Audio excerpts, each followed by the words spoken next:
قرآن میں آتا ہے نا اللہ یتوفی الانفس حین موتها، اللہ تمہاری روحوں کو تمہارے جسم سے کھینچ لیتا ہے موت کے وقت. تو موت نام ہے روح کے جسم سے تعلق کے ختم ہونے کا.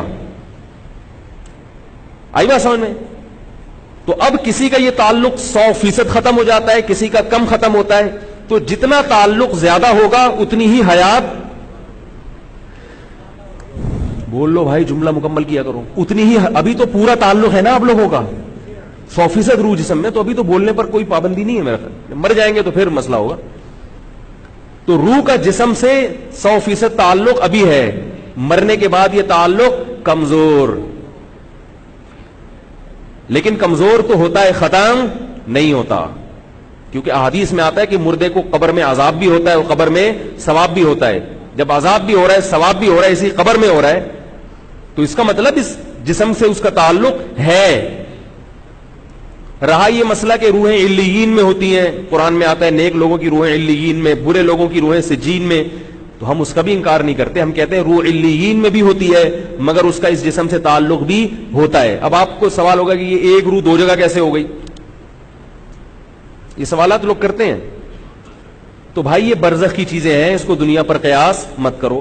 دیکھو اللہ نے برزخ کی زندگی کو موت سے تشبیہ دی ہے، نیند سے تشبیہ دی ہے. نیند سے، نیند میں آپ کی روح کہاں کہاں بھٹکتی ہے لیکن ساتھ میں اس کا اس جسم سے تعلق برقرار رہتا ہے.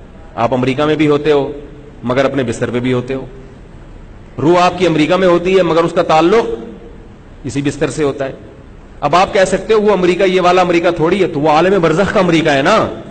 تو ہم بھی کہہ رہے ہیں علیین کہاں ہے؟ عالم برزخ کا علیین ہے. روح عالم برزخ کے علیین میں بھی ہوتی ہے. شہداء کی روح پرندوں کے پیٹ میں جنت میں بھی ہوتی ہے مگر اس کا اس جسم سے تعلق ختم نہیں ہوتا. سوتا ہوا آدمی عالم خواب میں کہاں کہاں گھوم رہا ہوتا ہے. عالم خواب کے امریکہ میں تو ہوتا ہے نا، وہ عالم خواب کے برطانیہ میں بھی ہوگا اور کہیں کہاں جیل کی کوٹری میں بھی ہوگا مگر اس کا اس جسم سے تعلق ختم نہیں ہوگا. تبھی اس کو جھنجھوڑو تو اس کو احساس ہو جاتا ہے کچھ ہو رہا ہے. تو اسی طرح مرنے کے بعد عالم خواب نہیں ہے بلکہ عالم برزخ ہے، جس کو قرآن نے تشبیہ دی ہے عالم خواب سے. تو اس میں روح علیین میں بھی ہوتی ہے مگر اس کا اس قبر سے تعلق رہتا ہے. اب جس کا جتنا زیادہ تعلق ہوگا اس پر حیات کا اطلاق اتنا ہی زیادہ ہوگا.